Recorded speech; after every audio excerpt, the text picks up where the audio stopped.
বাংলায় মেসেজ করছি, আমাকে ইংরেজিতে উত্তর দিচ্ছে। কত ইংলিশ জানে।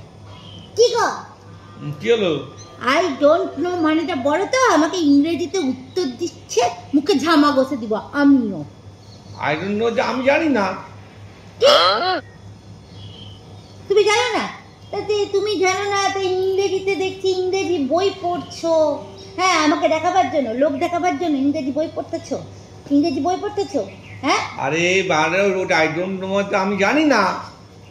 ওরে তুই জানিস না তো, তোর মা যে তোকে এত খরচা করে এত বড় কলেজে ভর্তি করেছিল, এত বড় বড় কথা বলেছিল, আমার ছেলে এই জানে, আমার ছেলে ওই জানে, আর এই সামান্য একটা ইংরেজি জানিস না। সব বেকার, সব বেকার। তোর মায়ের তোকে পড়ানো সব বেকার, বুঝেছিস? তোকে সব বেকার। ও আরে ওইটা তো মানেটাই তো তোমাকে বলছি, তো তুই মানেটা বুঝতে চাও আমি কি করবো বলে? আরে আই ডোন্ট নো মানে অর্থটা হচ্ছে আমি জানি না।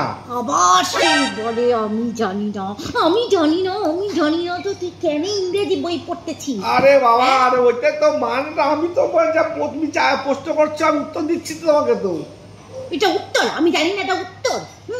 আমার প্রেস্টিজটা পাংচার করে। আরে আমি তো তোমার থাকো, তোমার ইংরেজি মানে নিয়ে চললাম না। আমার প্রেস্টিজটা পাংচার করে দিল, প্রেস্টিজটা পাংচার করে দিল আমার। আমি জানি না। তোর মায়ের মুখে ঝামা বসবে, তারা বড় বড় কথা বলে, ছেলেকে পড়িয়েছি।